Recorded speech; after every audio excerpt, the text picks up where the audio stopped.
Welcome back to my YouTube channel. Let's start!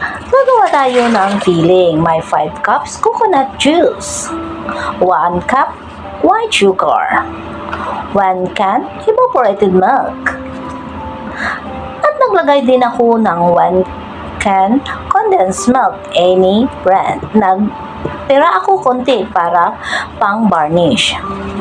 I-mix lang siyang mabuti, kailangan tunawin bago isalang. I-mix lang siya. At naglagay ako ng 1/4 cup coconut syrup para hindi na tayo maglagay ng vanilla. Isalang na natin. Habang tayong nagsasalang, naglagay ako ng 2 1/2 cup cornstarch at naglagay ako ng tubig, 1 1/2 cup water. Kailangan tunawin siya bago ilagay. At saka halo-haloin natin. Kailangan mainit na ang mixture natin. At nilagay ko yung 800 grams na coconut meat, yung buko. Bali, 3 yung buko, yung gamit ko. Yan, haluin hanggat kumulo. Ilagay na natin yung tinunaw na cornstarch. Yan. Haluin siya. Huwag iwanan pag nalagay na yung cornstarch. Kasi madali lang yan. Madali siyang lalapot. Yan, okay yan. Yan, malapot na. Medyo mabigat-bigat na siya. Yan. Haluin lang siya. Kunti pa. At isit aside natin. Okay na yan. Palamigin lang natin. At dito tayo sa crush natin.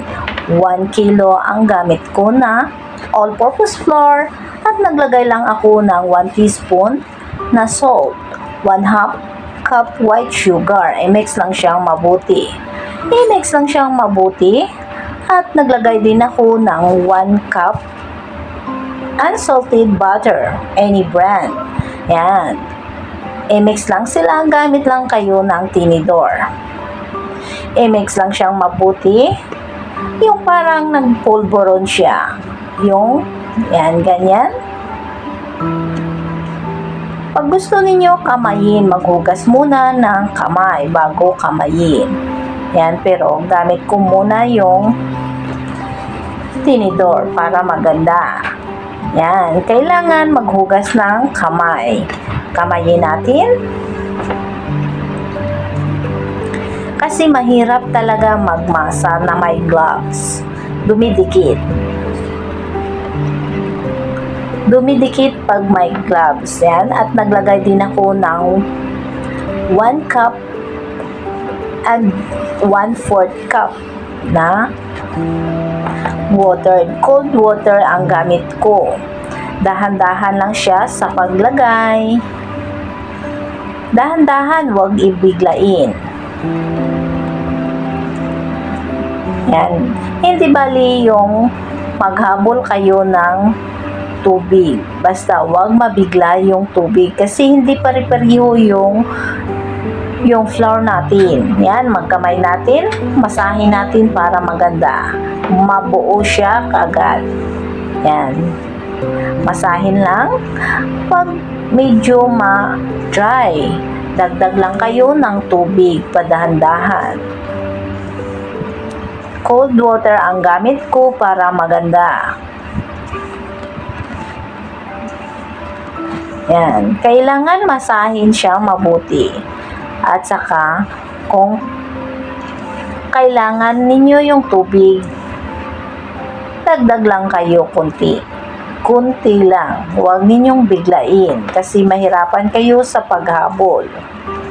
Makikita ninyo yan sa ilalim kasi yung harina pa sa ilalim. Yan. Kailangan talaga mabuo natin yan.